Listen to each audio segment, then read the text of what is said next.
Welcome to Mahi Lohendra channel.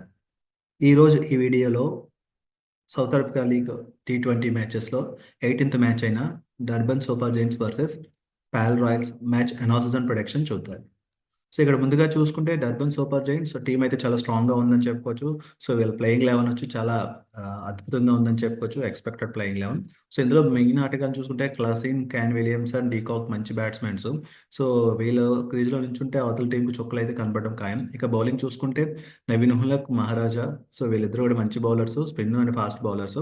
So వీళ్ళిద్దరు కూడా once bowling technique use చేస్తే అవతల బ్యాట్స్మెన్ కట్ చేయడం చాలా టఫ్గా ఉంటుందని చెప్పుకోవచ్చు.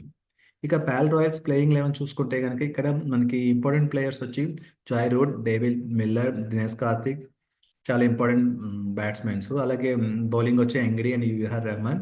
సో వీళ్ళిద్దరు కూడా బౌలర్స్. సో ఓవరాల్గా చూసుకుంటే అటు బ్యాటింగ్ ఇటు బౌలింగ్తో చాలా స్ట్రాంగ్గా ఉందని చెప్పుకోవచ్చు. నెక్స్ట్ ఇంకా ఈ మ్యాచ్ వచ్చి జనవరి 23 9 PM అయితే స్టార్ట్ అవుతుంది. Kingsmead Durban South Africa స్టేడియంలో అయితే స్టార్ట్ అవుతుంది. సో నెక్స్ట్ ఇక టీమ్ యొక్క లాస్ట్ 5 మ్యాచెస్ ఫామ్ చూసుకుంటే గనక డర్బన్ సూపర్ జైంట్స్ వచ్చి లాస్ట్ 5 మ్యాచెస్‌లో ఒక మ్యాచ్ విన్ అయింది. 4 మ్యాచెస్ అయితే ఓడిపోయింది. పాల్ రాయల్స్ వచ్చి లాస్ట్ 4 మ్యాచెస్‌లో ఒక మ్యాచ్ అయితే లాస్ అయ్యి 4 మ్యాచెస్ అయితే విన్ అయింది.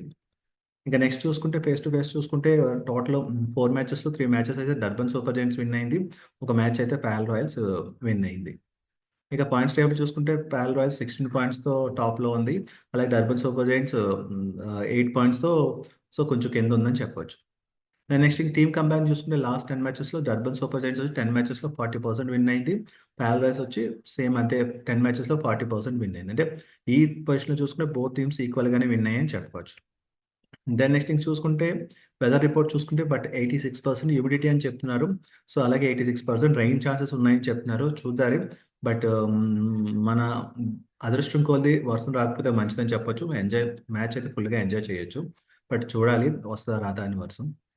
నెక్స్ట్ స్టాట్స్ చూసుకుంటే టోటల్ 7 మ్యాచెస్‌లో ఫస్ట్ బ్యాటింగ్ చేసిన టీమ్ 86% విన్ అయితే సెకండ్ బ్యాటింగ్ చేసిన టీమ్ 14% విన్ అయింది. సో దీన్ని బట్టి టాస్ గెలిచిన టీమ్ అయితే బ్యాటింగ్ చేసుకునే అవకాశాలు ఎక్కువున్నాయి. Next average first innings score వచ్చి 164, యావరేజ్ సెకండ్ ఇన్నింగ్స్ స్కోర్ వచ్చి 144, హైయెస్ట్ టోటల్ వచ్చి 209 ఫర్ 4 వికెట్స్, లోయెస్ట్ టోటల్ వచ్చి 83 ఫర్ 10 వికెట్స్, హైయెస్ట్ చేజ్డ్ వచ్చి 163 ఫర్ 5 వికెట్స్. ఇంకా పేస్ వర్సెస్ స్పిన్ చూసుకుంటే పేస్ బౌలర్స్ వచ్చి 57 వికెట్స్ తీశారు. స్పిన్ బౌలర్స్ వచ్చి 43 వికెట్స్ తీశారు. సో ఇక్కడ కంబారిన్ చూసుకుంటే పెద్ద ప్రాబ్లమ్ ఏమీ లేదు.